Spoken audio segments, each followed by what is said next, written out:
नमस्कार विद्यार्थी मित्रमैत्रिणींनो, आज आपण इयत्ता 10वीच्या कुमार भारती या पाठ्यपुस्तकातील निर्णय हा गद्यपाठ पाहणार आहोत। या पाठाचे लेखक आहेत डॉक्टर सुनील विभूते। डॉक्टर सुनील विभूते हे एक प्राध्यापक आणि लेखक आहेत। त्यांचे किस्से शास्त्रज्ञांचे आणि विस्मयकारी विज्ञानकथा या पुस्तकांचे प्रकाशन झालेले आहे। त्यांच्या 6 विज्ञान विषयक कथांना राज्यस्तरीय पुरस्कार प्राप्त झालेले आहेत। त्यांचे विविध वर्तमानपत्रातून आणि नियतकालिकांमधून विज्ञान विषयांवर आधारित 180हून अधिक लेख प्रसिद्ध झालेले आहेत। तसेच पुणे, उस्मानाबाद, सोलापूर या आकाशवाणी केंद्रांवरून पर्यावरण, प्रदूषण व वैज्ञानिक विषयांवर आधारित 80हून अधिक व्याख्यानांचे प्रसारण झालेले आहे। रोजच्या जीवनात आपण अनेक यंत्रांचा आणि उपकरणांचा वापर करत असतो। विज्ञानाने मानवी जीवनातील कष्ट कमी केले आहेत। विविध उद्योग, व्यवसाय, शेती, शिक्षण, देशाचं संरक्षण अशा अनेक क्षेत्रांमध्ये आपण यंत्रांचा आणि वैज्ञानिक उपकरणांचा वापर करत असतो। विज्ञानाने इतकी प्रगती केली आहे की हुबेहूब माणसासारखा दिसणारा यंत्रमानव तयार करण्यातही शास्त्रज्ञांना यश आले आहे। हा यंत्रमानव कोणतेही काम अगदी सुबकपणे, सफाईदारपणे, कुशलतेने करतो। अशा यंत्रमानवावर आधारित आपला हा गद्यपाठ निर्णय आहे। न्यू एज रोबो या कंपनीने हॉटेल व्यावसायिकांसाठी रोबो तयार केले होते। त्या कंपनीचा एजंट हॉटेल हेरिटेजच्या मालकांना रोबोंची माहिती देत होता। वेटर, आचारी, स्वीपर, मॅनेजर असे वेगवेगळे यंत्रमानव कंपनीने तयार केले होते। हे रोबो माणसापेक्षा अधिक कुशलतेने काम करत असत। शिवाय या रोबोला फक्त चार्जिंग करण्याची गरज असते। त्यांना खाणे, पिणे, पगार यांची गरज भासत नाही।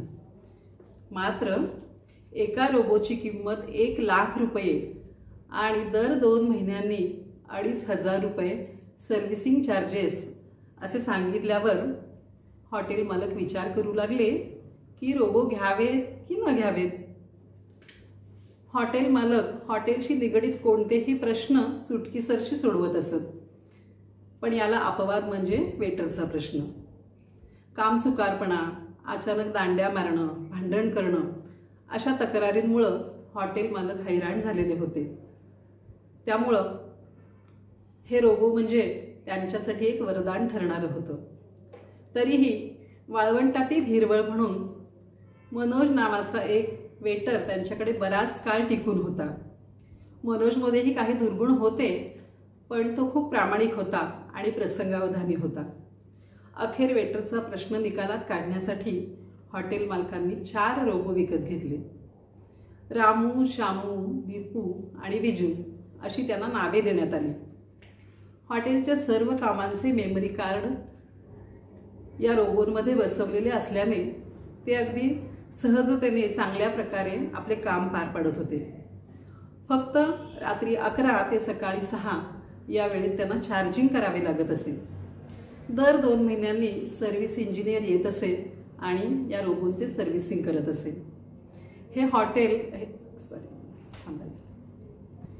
हे रोबो हॉटेलमध्ये स्वच्छता ठेवत, विनम्र व तत्पर सेवा देत, त्यामुळे हॉटेलची कमाई चांगली होऊ लागली। दुसऱ्या वर्षी कंपनीने अचानकपणे सर्व्हिसिंग चार्जेस दुप्पट केले। त्यामुळे हॉटेल मालकांना वाटले की हे आपल्याला परवडणार नाही। सर्व्हिसिंग इंजिनियर सर्व्हिसिंग करताना काय करतो हे हॉटेल मालकांनी पाहून ठेवलेले होते। त्यामुळे आता आपण सर्व्हिसिंग इंजिनियरला न बोलावता आपणच सर्व्हिसिंग करूया असं हॉटेल मालकांना वाटलं आणि त्यातून अडचण आलीच तर रोबो मेकॅनिक आपल्याला सहकार्य करू शकतील असा विचार हॉटेल मालकांनी केला आणि त्यांनी कंपनीची सर्व्हिस घेणं बंद केलं।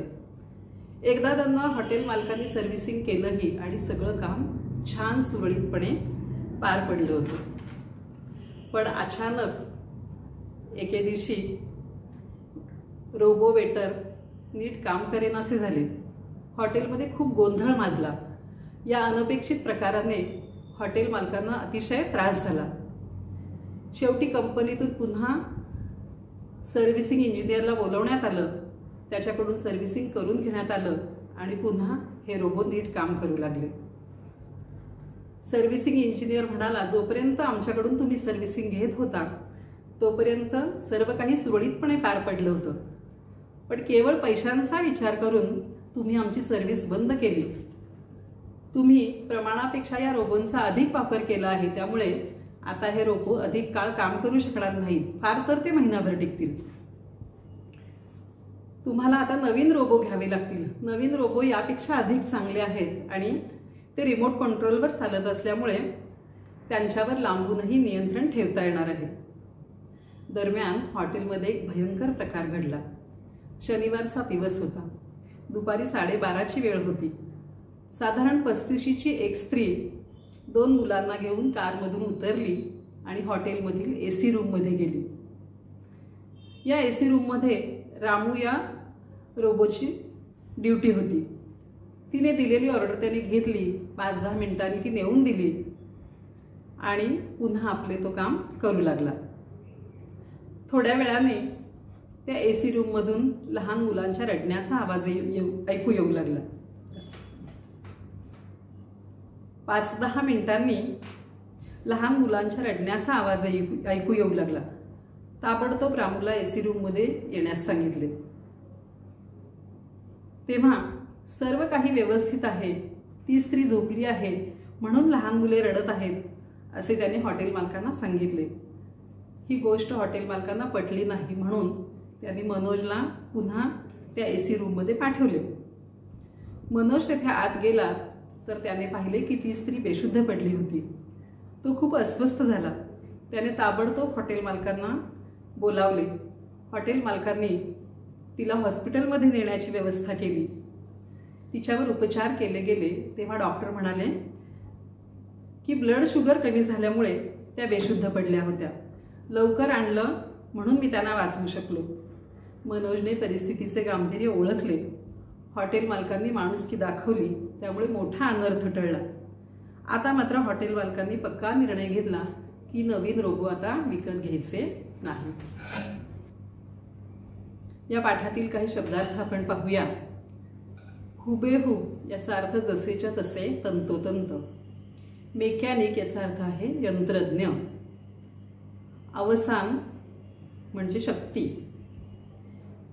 बेणं या शब्दाचा अर्थ आहे बियाणं, म्हणजे शेती क्षेत्रामध्ये जे बियाणं पेरलं जातं त्या अर्थाने हा शब्द आहे. पण या पाठामध्ये आपण कुटुंबातील एखादी व्यक्ती असा अर्थ इथं घ्यायचा आहे. द्विधा याचा अर्थ गोंधळलेली. सर्व्हिस इंजिनियर याचा अर्थ आहे देखभाल अभियंता. काडीचाही या शब्दाचा अर्थ आहे अत्यंत अल्पसुद्धा किंवा अत्यल्पही. निकामी या शब्दाचा अर्थ आहे निरुपयोगी. यानंतर या पाठातील काही वाक्प्रचारांचे अर्थ आपण पाहूयात. निकालात काढणे.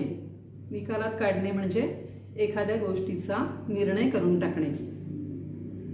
आनंद गगनात न मावणे म्हणजे खूप आनंद होणे. नाचक्य होणे याचा अर्थ आहे बदनामी होणे. दैव बलवत्तर असणे म्हणजे केवळ नशिबामुळे वाचणे. द्विधा मनस्थिती असणे याचा अर्थ आहे गोंधळलेल्या मनस्थितीत असणे. हा पाठ वाचत असताना आपल्याला याच्यामध्ये काही इंग्रजी शब्द दिसतात, तर या इंग्रजी शब्दांना पर्यायी असे मराठी शब्द आपण पाहूयात. एजंट असा एक शब्द आलेला आहे इथे, त्याचा मराठी पर्यायी शब्द आहे दलाल, प्रतिनिधी. स्वीपर या शब्दाला पर्यायी शब्द आहे सफाई कामगार. रोबो यंत्रमानव. वेटर वाढपी. हेरिटेज वारसा. सर्व्हिस सेवा. सर्व्हिसिंग सुस्थितीकरण. मेमरी कार्ड स्मरणकोश. पॉवर स्विच वीज बटन. मेकॅनिक यंत्रज्ञ. लंच सेक्शन भोजन कक्ष, चार्जिंग वीज साठवण, एनर्जी ऊर्जा, किचन स्वयंपाकघर, क्वालिटी गुणवत्ता. आता आपण या पाठाचं वाचन करूयात. न्यू एज रोबो कंपनीचा एजंट आम्हाला लॅपटॉपवर माहिती सांगत होता. हॉटेल व्यवसायाच्या गरजा लक्षात घेऊन वेटर, आचारी, स्वीपर, मॅनेजर असे वेगवेगळे यंत्रमानव म्हणजेच रोबो आम्ही बनवले आहेत. आम्ही बनवलेले रोबो हुबेहूब माणसाप्रमाणे दिसतात आणि वागतातही. एका रोबोची किंमत 1,00,000 रुपये आणि दर 2 महिन्यांना सर्व्हिसिंगचे 2,500 रुपये. लाखाची गोष्ट निघाल्याबरोबर सोमनाथ पटकन उठत मला म्हणाला, राजाभाऊ उठा आता, हे काही आपल्याला परवडणार नाही. आणि दुसरी गोष्ट म्हणजे रोबो वेटर सर्व कामं करणं कसं शक्य आहे. सोमनाथप्रमाणे माझाही त्या एजंटवर विश्वास बसत नव्हता. फक्त 5 मिनिटं, माझं म्हणणं तुम्ही ऐकून घ्या. माझ्या सांगण्यावर तुमचा विश्वास बसत नाही, पण आधुनिक विज्ञान तंत्रज्ञानाचा हा चमत्कार आहे. मोठमोठ्या शहरातील हॉटेलमध्ये अनेक रोबो काम करत आहेत. आमच्या रोबोबाबत वेटरच्या खाण्यापिण्याचा, पगाराचा, कामचुकारपणाचा विचार करण्याची गरज नाही. आमचा रोबो वेटर मानवी वेटरपेक्षा दुप्पट काम करेल आणि तुम्हाला दुप्पट कमाई करून देईल याची मी खात्री देतो. एजंटच्या शेवटच्या वाक्याने आम्ही विचार करू लागलो. मी आणि माझा बालमित्र सोमनाथ उर्फ सोमा दोघे मिळून गेली 4 वर्षे हॉटेल चालवतो आहोत. शहराच्या बाजारपेठेत असणारे आमचे हॉटेल हेरिटेज चांगले प्रशस्त आहे. हॉटेलचा कोणताही प्रश्न आम्ही चुटकीसरशी सोडवतो. पण याला अपवाद म्हणजे वेटरचा प्रश्न. आमच्या हॉटेलमध्ये अनेक वेटर आले आणि गेले, पण त्यांच्या कटकटी कायम होत्या. कामचुकारपणा, अचानक दांड्या मारणं, भांडण करणं अशा तक्रारींमुळे आम्ही हैराण झालो होतो. वाळवंटातील हिरवळ म्हणून नमूद करण्यासारखी एक बाब म्हणजे आमचा एक वेटर मनोज बराच काळ आमच्याकडे टिकून आहे. मनामध्ये बाकी अनेक दुर्गुण असले तरी प्रामाणिकपणा आणि प्रसंगावधान हे अभावाने दिसणारे गुण त्याच्यामध्ये आहेत, म्हणून आम्ही त्याला टिकवून धरलं आहे. वेटरचा प्रश्न कायमचा निकालात काढण्यासाठी आम्ही 4 रोबो वेटर खरेदी केले. मी आणि मनोजने त्यांना रामू, शामू, दीपू व विजू अशा हाका मारण्यास सुरुवात केली. आमचे दिवस बघता बघता पालटले. हॉटेल बंद केल्यानंतर रात्री 11 ते सकाळी 6 पर्यंत 4ही वेटरचे चार्जिंग आम्ही करत होतो. सकाळी 6 वाजता त्यांच्या अंगावर कडक इस्त्रीचे कपडे चढवले आणि त्यांच्या डाव्या खांद्यावरील पॉवर स्विच सुरू केला की ते गुड मॉर्निंग सर म्हणून कामाला लागायचे. हॉटेलच्या सर्व कामांचा समावेश असलेले मेमरी कार्ड त्यांच्या डोक्यात बसवलेले असल्यामुळे सर्व कामे ते न सांगता करत. कंपनीची सर्व्हिस चांगली होती. दर 2 महिन्यांनी सर्व्हिस इंजिनियरची भेट ठरलेली असे. वेटर सर्व्हिसिंगच्या वेळी मी स्वतः हजर राहून इंजिनियरकडून बऱ्याच गोष्टी शिकून घेतल्या. हॉटेलमधील स्वच्छता, टापटीप, विनम्र व तत्पर सेवा यांचा परिणाम आम्हाला 2-3 महिन्यातच जाणवू लागला. दिवसेंदिवस आमची कमाई वाढू लागली. दुसरं वर्ष सुरू झालं. कंपनीने आम्हाला सांगितलं, यापुढे एका वेटरच्या सर्व्हिसिंगला 2.5 ऐवजी 5,000 रुपये पडतील. सर्व्हिसिंगची दुप्पट फी आम्हाला परवडण्यासारखी नव्हती.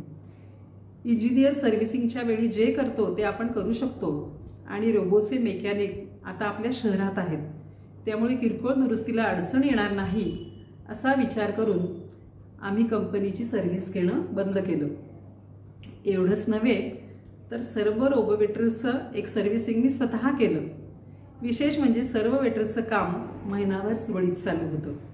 त्यामुळे आपण 20,000 रुपये वाचवले याचा मला आनंद वाटत होता. पण हा आनंद जास्त काळ टिकला नाही. त्या दिवशी दुपारी 1ची वेळ होती. लंच सेक्शनमधून गोंधळ ऐकू येऊ लागला. सोमाला काउंटरवर बसवून मी लंच सेक्शनमध्ये गेलो. शामूकडं बोट दाखवून दोघं तिघं तावातावाने म्हणाले, काय मालक, हे कासव कोठून आणलं? तो किती सावकाश काम करतो बघा. त्याचं बोलणं पूर्ण होण्याआधीच टोपी घातलेला एक जण राजूकडे बोट दाखवून म्हणाला, 15 मिनिटं अगोदर बेणं माजलेल्या वळूगत हुंदडत होतं. मला जेवणाचं ताट दिलं आणि त्याच्या अंगातलं अवसान गळालं बघा. त्याचं बोलणं संपलं की कोपऱ्यातल्या टेबलला बसलेली बाई तिच्या मांडीवरील बाळाकडे बोट करून म्हणाली, माझ्या तान्ह्या पोराला भूक लागली म्हणून त्याला 1 कप दूध आणायला सांगितलं होतं.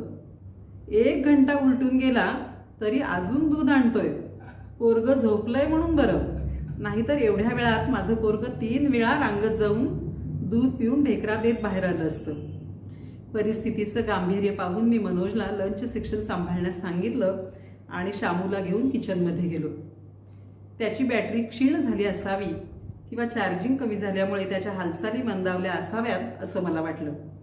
म्हणून त्याच्या पोटावरील एनर्जी अक्षरे असलेले बटन 4-5 वेळेला दाबले. काय आश्चर्य, शामू पूर्वीसारखा काम करू लागला. हे पाहून माझा आनंद गगनात मावेना. लंच सेक्शनमधून शामू मनोजसोबत ठेवून मी काउंटरला येऊन बसलो. शामूला दुरुस्त केल्याचा माझा आनंद फार काळ टिकला नाही. मनोज घाबरलेल्या आवाजात मला सांगत आला, मालक लवकर चला तिकडं, सगळ्यांनी गोंधळ घातलाय. मी जाऊन पाहिलं तर शामू भराभर ताटं उचलतो आहे आणि पुन्हा मांडतो आहे. या अनपेक्षित अनाकलनीय प्रकारामुळे गिराईक एकमेकांकडे तर कधी शामूकडे अचंबित नजरेने पाहत आहेत असे दिसले. असे प्रसंग पुन्हा घडू नयेत म्हणून मी दुसऱ्या दिवशी कंपनीत फोन लावून सर्व्हिस इंजिनियरला ताबडतोब बोलवून घेतलं. त्याने आमचे वेटर एका दिवसात दुरुस्त केले. आमच्यावर ओढवलेले विचित्र प्रसंग सांगून सोमाने रोबो वेटरची क्वालिटी चांगली नसल्याचे इंजिनियरला सुनावले. तेव्हा तो म्हणाला, आमची सर्व्हिस होती तोपर्यंत सर्व वेटरनी विना तक्रार तुमची सर्व कामे 15-15 तास अखंडपणे केली आहेत. 1 वर्षानंतर केवळ पैशांचा विचार करून तुम्ही आमची सर्व्हिस बंद केली आणि त्यानंतरच फजितीचे प्रसंग घडले आहेत. प्रमाणापेक्षा जास्त वापर झाल्यामुळे तुमचे रोबो वेटर निकामी झाले आहेत. आता सर्व्हिसिंग केल्यामुळे ते 1 महिना चालतील. नंतर मात्र तुम्हाला नवे वेटर घ्यावे लागतील. नवीन वेटरची क्वालिटी यापेक्षा उत्तम आहे. रिमोट कंट्रोल सिस्टीममुळे तुम्ही लांबून वेटरवर कंट्रोल ठेवू शकाल. आमची सर्व्हिस असेपर्यंत तुम्हाला काडीचाही त्रास होणार नाही याची खात्री मी देतो. तुमचा निर्णय कळवा, कारण रोबो वेटरची मागणी खूप वाढली आहे. सर्व्हिस इंजिनियरच्या म्हणण्यावर आम्ही बरीच चर्चा केली. रोबो वेटर नको या निर्णयावर सोमा ठाम होता. रोबो वेटर नको या निर्णयावर सोमा ठाम होता, परंतु मी द्विधा मनस्थितीत होतो.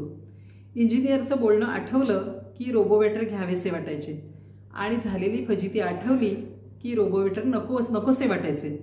अजून 1 महिन्याचा अवधी हाताशी होता, त्यामुळे सर्व बाजूंनी विचार करून निर्णय घेण्याचे मी ठरवलं. आता सर्व सुरळीत चाललं होतं, परंतु झालेल्या घटनांचा परिणाम आम्हाला जाणवत होता. कारण हॉटेलमध्ये गिराईक जेमतेम येत होतं. शनिवारी दुपारी 12:30ची वेळ होती. साधारण 35ची एक स्त्री 2 मुलांसह कारमधून उतरून AC रूममध्ये गेली. AC रूमकडे रोबो रामूची ड्युटी होती. तो तत्परतेने आत गेला. AC सुरू करून त्याने ऑर्डर घेतली. थोड्या वेळाने त्याने ऑर्डर आत नेऊन दिली आणि तो दुसऱ्या कामाला लागला. 5-10 मिनिटांनी AC रूममधून लहान मुलाच्या रडण्याचा आवाज ऐकू येऊ लागला. थोड्या वेळाने तो वाढल्यासारखा वाटला. काही वेळाने एकाऐवजी 2 रडण्याचे आवाज ऐकू येऊ लागले. तेव्हा मी रामूला AC रूममध्ये पाहून येण्यास सांगितले. सर्व व्यवस्थित आहे मालक, मॅडम झोपल्या आहेत म्हणून दोन्ही मुलं रडत आहेत असं सांगून तो किचनमध्ये गेला. मला शंका आली म्हणून मी मनोजला AC रूममध्ये पाठवलं. मनोजने घाबरलेल्या आवाजात आम्हाला हाका मारल्या आणि आम्ही तिकडे धावतच गेलो. बाई चक्कर येऊन बेशुद्ध अवस्थेत खाली पडली होती. तिच्या सर्वांगाला घाम सुटला होता. तोंडातून फेस येत होता. मी मनोजला ड्रायव्हरला बोलावून आणण्यास सांगितले. आम्ही तिघांनी त्या बाईला व तिच्या दोन्ही मुलींना गाडीत घालून हॉस्पिटलमध्ये नेलं. डॉक्टरांनी तिला तपासून पुढील उपचार सुरू केले. 1-1.5 तासानंतर ती बाई शुद्धीवर आली. मनोज आणि ड्रायव्हरवर तेथील जबाबदारी सोपवून मी हॉटेलकडे परतलो. मी त्या बाईची भेट घेतली. नंतर डॉक्टरांना भेटलो. त्यावेळी डॉक्टर म्हणाले त्यांची ब्लड शुगर एकदम कमी झाली होती, त्यामुळे त्या बेशुद्ध पडल्या होत्या. येथे लवकर आणलं म्हणून मी त्यांना वाचवू शकलो, अन्यथा केस हाताबाहेर गेली असती. आता त्यांना कसलाही धोका नाही. त्यांना फक्त विश्रांतीची गरज आहे. रात्री अंथरुणावर पाठ टेकल्यावर माझ्या मनात सहज विचार आला, दुपारी AC रूममध्ये मी मनोजला पाठवलं नसतं तर कदाचित अनर्थ ओढवला असता आणि आमची एवढी नाचक्की झाली असती की आम्हाला हॉटेल बंद करावं लागलं असतं. पण आमचं दैव बलवत्तर, बाईंचा जीव वाचला. रोबोवेटर खरेदीपासूनच्या सर्व घटना पाहिल्यानंतर एक गोष्ट स्पष्ट होत होती, ती म्हणजे रोबोवेटरमुळं आम्हाला पैसा मिळाला, पण त्यापेक्षा अधिक बदनामी वाट्याला आली होती. एका कृतीने बदनामीचा कलंक धुतला गेला. दिवसभरात अनपेक्षित घटना घडल्या. आलेल्या प्रसंगाला तोंड देताना आम्ही माणुसकीचा धागा पकडून ठेवला, पण तो व्यवसायाचा एक भाग म्हणून. मनोजने तो धागा उत्स्फूर्तपणे आणि निरपेक्ष रीतीने पकडून ठेवला होता. माणुसकीमुळेच माणूस श्रेष्ठ बनतो हेच खरं. नवीन रोबोवेटर खरेदी करावे की करू नयेत याबद्दल बरेच दिवस मी द्विधा मनस्थितीत होतो, परंतु आता माझी द्विधा मनस्थिती कायमची संपली आणि मी शांतपणे कधी झोपी गेलो हे मलाही समजलं नाही. यंत्रांची निर्मिती माणसानं केली आहे, पण ही यंत्रे माणसांना वरचढ ठरतील की काय अशी भीती आजकाल निर्माण होत आहे. पण यंत्रांना निर्माण करणारा माणूस अधिक श्रेष्ठ आहे. यंत्रांना दिलेले काम ते अचूकपणे करतीलही, पण आपण जे काम करतो ते योग्य की अयोग्य हे ठरवण्याची बुद्धी यंत्रांकडे नसते. यंत्र हे सांकाम्या नोकर आहे. मानवाप्रमाणे विचार करण्याची शक्ती त्यांच्याकडे नसते. म्हणून तंत्रज्ञान हे माणसाला पूरक आहे, माणसाला पर्याय ठरू शकत नाही. माणसाकडे माणुसकी आहे म्हणून तो इतर प्राण्यांपेक्षा वेगळा आहे. मनोज आणि हॉटेल मालकांनी दाखवलेल्या माणुसकीमुळे मोठा अनर्थ टळला. रोबोने वेटरच्या समस्या दूर केल्या, पण मानवी व्यवहारांमध्ये माणसाच्या वागण्याला खूप महत्त्व असते. प्रेम, सहकार्य, माणुसकी या भावना माणसामध्ये असतात. म्हणूनच माणूस हा श्रेष्ठ ठरतो. त्या स्त्रीला काही झाले असते तर हॉटेल बंद करण्याची वेळ हॉटेल मालकांवर आली असती. मनोजने त्या स्त्रीची अवस्था पाहिली आणि तो अस्वस्थ झाला. मानवाला मन असते, यंत्रासारखे कोरडेपणाने माणूस वागत नाही. मनोजमुळे व हॉटेल मालकाने दाखवलेल्या माणुसकीमुळे ती स्त्री वाचली. ही गोष्ट खूप महत्त्वाची आहे. त्यामुळे रोबो न घेण्याचा हॉटेल मालकांचा निर्णय अगदी योग्य होता असं म्हणावं लागेल. धन्यवाद.